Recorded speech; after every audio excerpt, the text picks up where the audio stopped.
Hello and welcome to the weekly Art Roundup, where I share my journey and document all things art related that I've done for the week and what I hope to achieve for the coming week. Hopefully I can inspire budding artists and non-artists alike to keep working on their own journeys. So, a bit about what's in this video this week. We have quite a bit. We have some digital overlays, gesture drawings, a few more pages in my horse sketchbook, and a couple of oil paintings that I'll get to, and a couple of gouache paintings.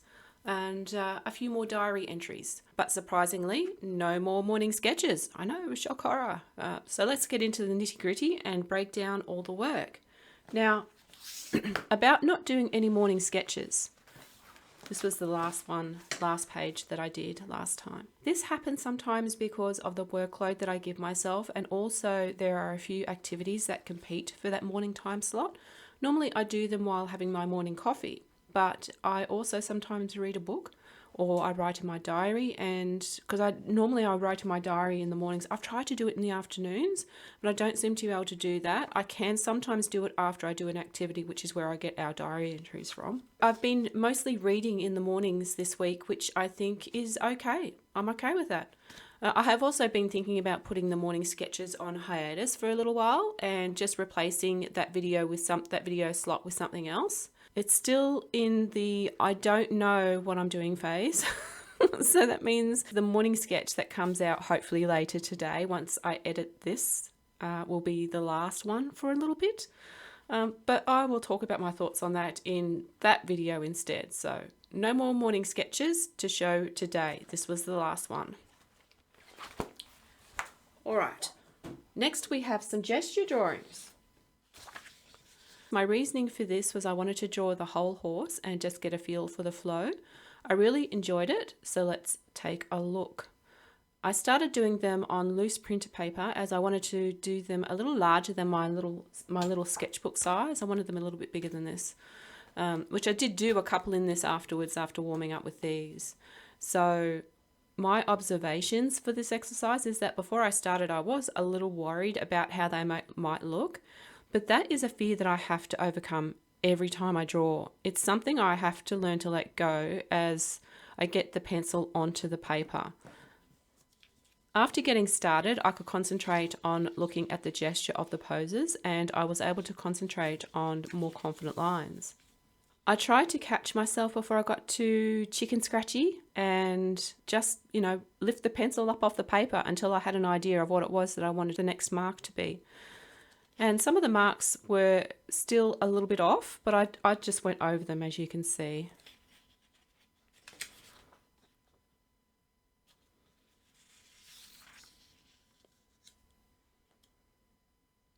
At this stage, I wasn't really worried about how they looked. I was really engaged in the process of drawing, and I found myself right in the flow, and that was just such a great feeling. At this point, it wouldn't have mattered how the drawings turned out. I was just getting experience at connecting my intent from the reference with my output in a way that just switched on all the different parts of my brain. I could almost feel the connections being made. It was awesome. It's hard to explain, but I think I was learning how to make decisions on what was important to capture and what I would leave out. I was practicing the mark making in a way that I actually wanted, and I felt that it was helping my hand-eye coordination and all those translation skills into my pencil. It helped me to look at the movement and my attempts to convey that as well. So yeah, it was a good session. I really enjoyed these.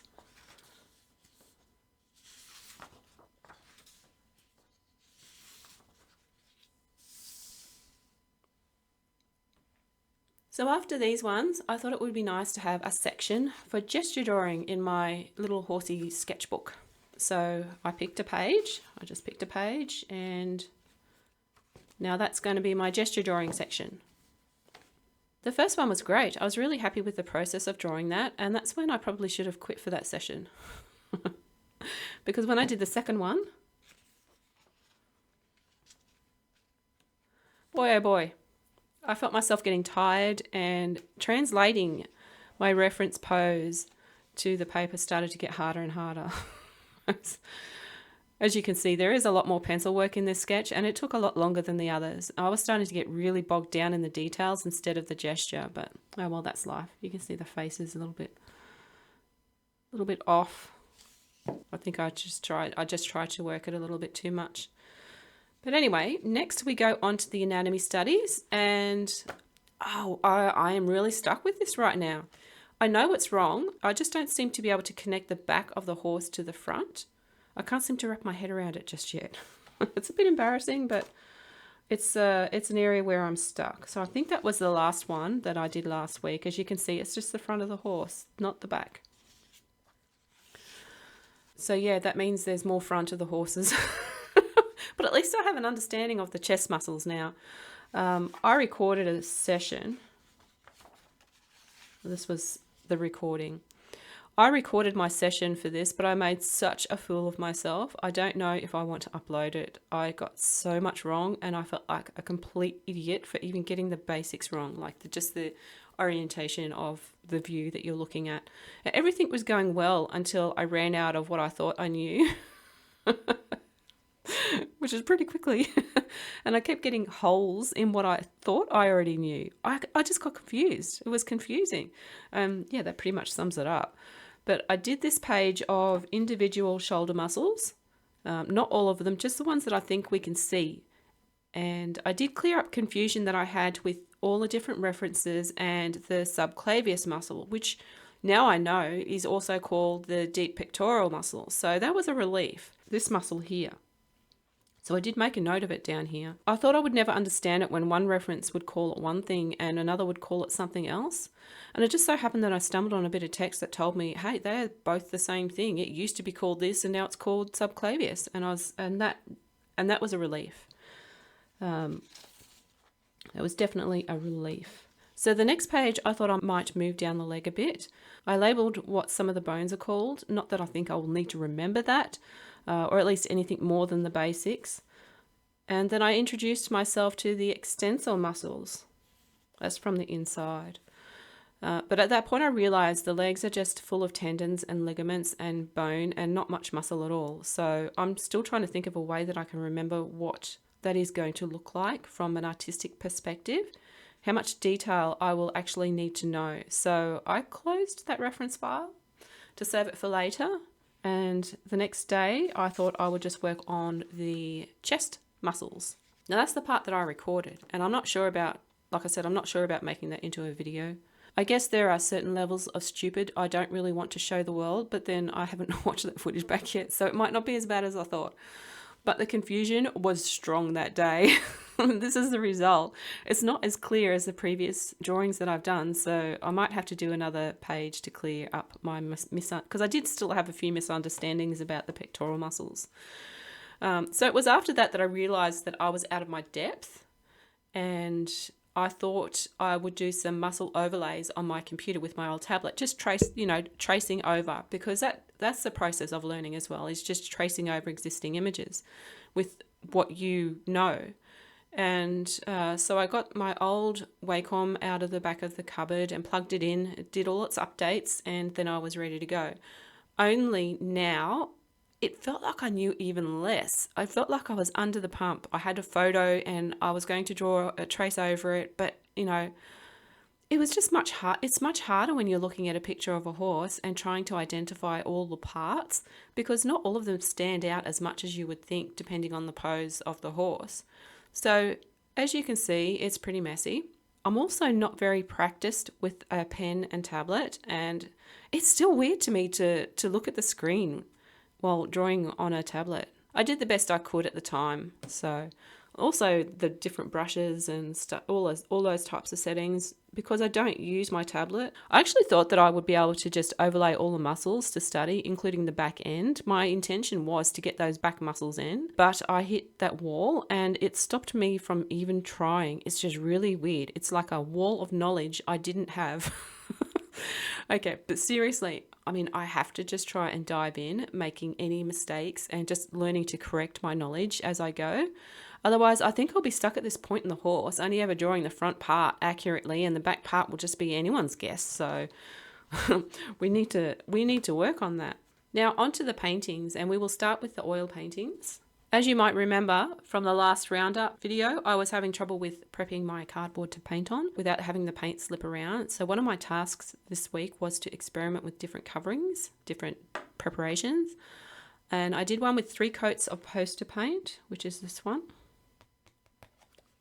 And it wasn't so nice to begin with. It was very scratchy, and it took a lot of effort to get the paint. It took a lot of paint to get it to transfer onto the surface. But once I had that initial layer down of oil paint down, it was okay. It blended and it did all the things that I wanted. It was just that initial paint on the cardboard. So we will have to wait and see if the oil seeps through the back like the other untreated one. I can't quite see anything going on just yet. But anyway, at least I was able to concentrate on doing the colour study and actually laying down the paint. I also did a little colour swatch like I said I would. And I think that helps quite a bit in keeping me in check with mixing colour variations. Just the colours that I'm going to use in the actual painting. The next one was on 2 coats of acrylic paint. I'll just put this to the side. Now this is still wet. These cardboards are curving, but I'm not really worried about that. But yeah, so this was on 2 coats of acrylic paint. I like the result quite a bit actually, so I got to practice actual painting without fighting with the surface. And I picked a reference for the horse, and the reference for the colour in the background was a different picture. I was getting to the point where I recognised that none of my previous colour studies and the ones from last week have actual backgrounds in any meaningful way. And I know the background is important to consider alongside with the subject. So from now on, I will be making a decision. I will be actually making a decision on that as well, instead of just leaving it flat, a flat colour like before. So yeah, there's my little swatch. I didn't get the reds in. I tried to, but it just didn't happen. All right, so that's those 2. I'll just put them over here. Then we have these 2 gouache studies. You can see how I carried that thought about the background into these. I tried to add an indication of a landscape with this first one. And with the other one, it was more about creating that doing that rough blending for background, and also using anything other than blue, which I've been relying on a lot, I realise. But I found the colours quite difficult to mix for this first one. Mixing the lighter and darker colours for this without them being just really dull. I also found it difficult to figure out how to lay the brush strokes to make it look nice, especially with the initial layer, the initial putting down of the application of the paint. It's very messy, and it felt like I didn't know where I was going. It felt like I didn't know what I was doing, basically. I had a better result with the bottom one, I think. I love how rich the colour is, and I think it was at this point that I was making a few more bold choices with the colours. I added crimson red to my colour mixing for a richer brown or bay colour for this horse. And I think it just gave it a little bit more dimension than some of my other colour studies, even with this one. So that's one of the things that I'm trying to learn, and I'm trying to learn how to mix those deep and lively colours, those colours that just have more body to them, and also how to mix the brighter colours without it looking like chalk. And on that subject, I did make an observation this morning about this first oil painting where some of the colours are dull, but I didn't know what to do about it. You can see on the shoulder it's quite dull, and then on the rump it's a lot deeper. So I must have had one of those happy accidents where I added a little bit more of a deeper colour in there, and I think that really looks good. I just need to figure out these lighter colours for the parts that are in the sun. I think it probably would have been better if I added more yellow. So that's something I will have to consciously work on. All right, let's get to the diary. There actually isn't a lot related to art this week in there. I was stressed out about some stupid things, and I wrote a lot about that. But I do have a few here that I think are relevant. On Monday, when I did the gestures, I did some horse gestures today. I wasn't sure how I would do it first, but I enjoyed playing with it. I like the results, and I was using some of what I learned with the anatomy. It helps me build out the structure of the horse's body. The second one in the sketchbook took a lot longer, and I think it's a bit stiffer than the others. I think I was over it by then, and I probably should have stopped at the first one. I'll try to keep that in mind for next time. Next, we have a whole page of me complaining about life, so I won't read that. So Wednesday's entry. Let's look at Wednesday's entry. Today, I thought I would try the cardboard that was coated with 2 coats of acrylic paint, just plain white paint. So that was this one. It went surprisingly well enough for me to start practicing with some of the actual painting skills. I felt I practiced blocking in the colour, although I'm not sure if this is the same as when painting with gouache. So in the future, I might look at other methods to start. And I was talking about starting oil paintings. I practiced blending the paint on the surface while putting down my strokes. I still feel very new to this, and I think my brush strokes and blending shows this. Although I'm not worried about it because that's just a byproduct of being in the beginning stages of learning something new. I've even tried putting paint on with a palette knife, and I did through these little bits. You probably can't see these little bits up here. I really liked how they captured my attention, and to me it felt like it made the whole thing a little bit more lively. I remember feeling good while painting. I got to enjoy the process and sit with my decision making for each brush stroke without fighting to put it on the surface in the first place like with some of the other previous paintings. It was a very positive experience. I am a bit concerned I might not get all the goals done this week. I'm on target with most, but I haven't done the gouache studies yet, and it's already Wednesday. It takes me time on the weekend to collect all my work to record the roundup video and what I want to say. And I like to have everything done by Friday morning, which sounds like heaps of time, but my days slip away so fast without me even knowing, and for that reason, I usually like to get the big things done first.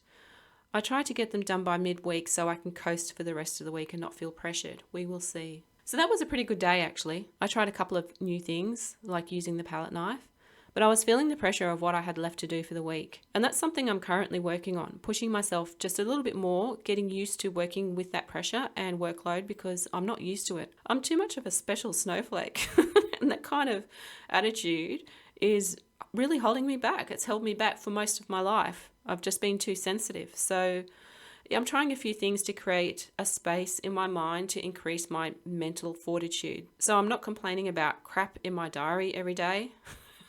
Anyway, maybe I'll make a video in the future about how I'm doing that. If it works, we'll see.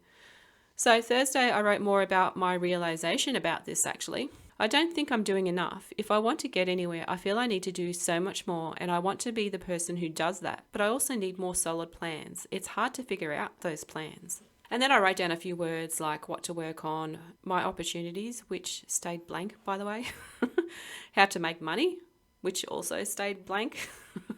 Still, I think I get it. My plans are crap. They aren't anything I can really work with. They are just abstract concepts like make a blog or make a shorts video, which I haven't never done, apart from Instagram Reels, and I haven't done that for a really long time, or paint something to sell. But as you can see, these are just really crap plans. They don't tell me how or what to do to achieve that. And sometimes it feels like there is just a mental wall that blocks me from seeing the other side where all the missing pieces are. Anyway, it's just something that I'm working on slowly as I figure it out. And at least now I know that I'm up for the challenge, and I have been working on developing a few mental tools to keep me going for now. I don't have an entry for Friday because today's Friday and I'm recording this right now. I like to do it on Fridays so that I can edit it over the weekend and get it ready for Monday. That is what has been going on. So we do have our section. We need to get down to the business end. Did I reach my goals? Well, number one, test more surfaces and do 2 experiments. Yes, I did that. I tried out painting over poster paint and the acrylic. Out of the 2, I prefer the acrylic paint, I'll be honest right now. I was also able to practice my colour mixing, brushwork, which still sucks right now, and design with the backgrounds and the overall compositions, which also sucks right now. That's fine, because I'm working on it. Do 2 gouache colour studies. Check, we did that. I practiced more about mixing colour, applying the paint, and also more about the design or composition. Even though they suck right now, with practice they will improve. Fingers crossed. These paintings and drawings right now are just part of my journey. No matter how bad they are all important, and I am actually really grateful for each one for the lessons that they teach me. All right, so 4 pages of anatomy studies, working on the whole body. So that's a yes and a no. That's a yes and a no. I was able to do more anatomy studies. I did 1, 2, 3. So I did 3 pages in this book, and I also did the ones digitally. So I am counting those. But I wasn't able to get to the back end of the horse yet. So that's the no part. That's the part that I failed. So I think that that should be my focus for the week ahead. I was also able to do the gestures. So we've got those gestures that I did. I did for actually I've got 2 pages in this book. So I got those two done in here, and these as well. Even though these came first, it was because I wasn't sure how it was going to turn out, and I didn't want to draw crap straight away in my sketchbook. Yes, we did achieve most of our goals. So now we need some new goals for the week ahead. All right, rip that baby off. Going on the failed goal from last week, I think we should make that our focus for this week. All right, so I'm thinking getting back to the horse is really important right now. So that's going to be on the top of my list. We will do another 4 pages. Anatomy of the rear end of the horse. 4 pages. Okay, next. I also think it's important to keep up the momentum with the oil painting. So I'm going to say maybe get 3 done this week. 3 oil paintings.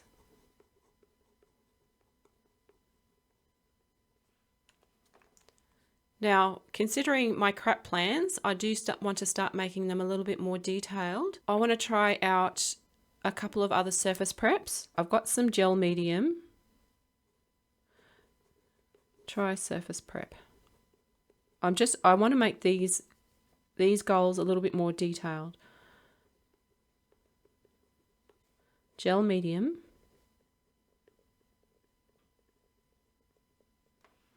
And we'll try one with do another with acrylic paint.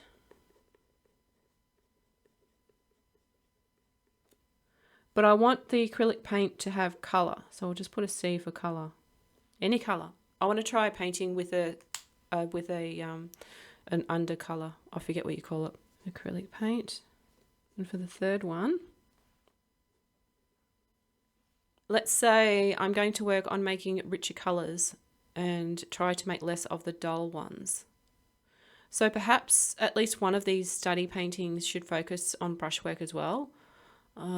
So maybe a more complete painting, not an end product, but just a step further along, a step up from the colour study. How am I going to write that down?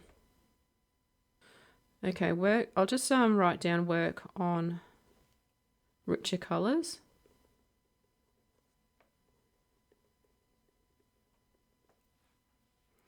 And brushwork.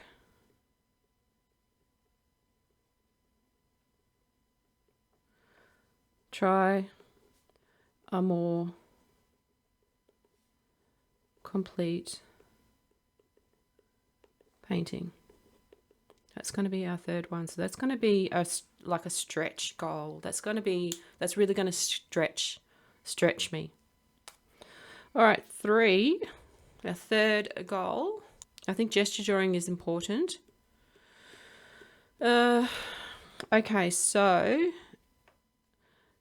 2 printer papers. I should put gesture drawing first. Gestures.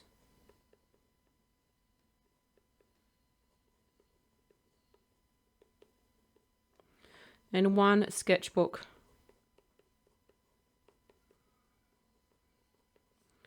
Gesture. I just did think just now that I also want to work on forms, creating 3-dimensional forms, but yeah, should we add that in? Yeah, okay. Let's do, oh gosh, 4 goals this week. 4 goals we're going to add. Well, this will be our stretch, our extra goal, our bonus goal, bonus. So this will be the goal that if I don't get to, doesn't mean I failed the week. Not that any of this means that I failed. So what was it? Forms. Form drawings. Be specific. So we will go with 2 printer papers.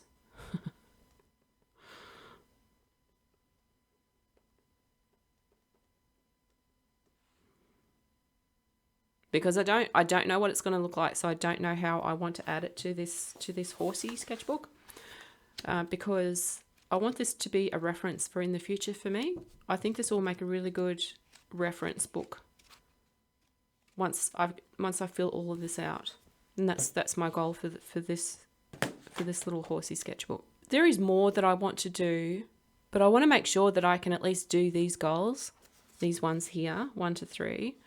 So I can build up that muscle that lets me put the work in, and also building confidence in what I know I can do. It is so easy to forget what you can actually do if you put your mind to it, and then it just feels like you're helpless all the time with everything.